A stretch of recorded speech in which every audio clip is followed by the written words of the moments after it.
aircrack ng। এখন আমরা দিয়ে দেব পাইপ বা ভার্টিক্যাল বার। এখন আমরা দিব হচ্ছে গিয়ে গ্রেব কমান্ড, অর্থাৎ গ্রেব। এখন আমরা দিয়ে দিব হচ্ছে গিয়ে আমরা যে ওয়ার্ডটা দেখতে চাই, অর্থাৎ যদি আমরা WPA দেখতে চাই আমরা WPA দিব। এই যে আমাদের WPA যে জায়গায় আছে সেই লাইন এবং ওয়ার্ডগুলি কিন্তু আমাদের সামনে নিয়ে আসছে। তো আমরা নর্মালি কিবোর্ডের আপার কি দিলে আমাদের প্রিভিয়াস যে কমান্ডটি রান করছি সেই কমান্ডটি কিন্তু চলে আসবে।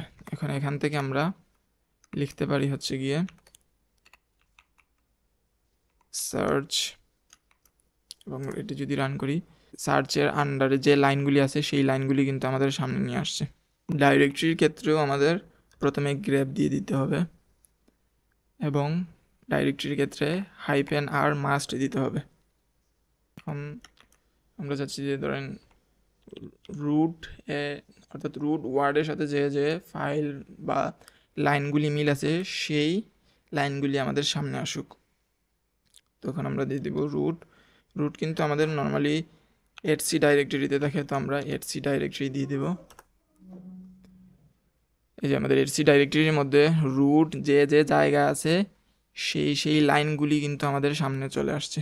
গ্রেপ ব্যবহার করে আমরা কোনো ফাইলের বা টুলসের মধ্যে নির্দিষ্ট শব্দ, বাক্যাংশ বা প্যাটার্ন খুঁজে বের করতে পারি।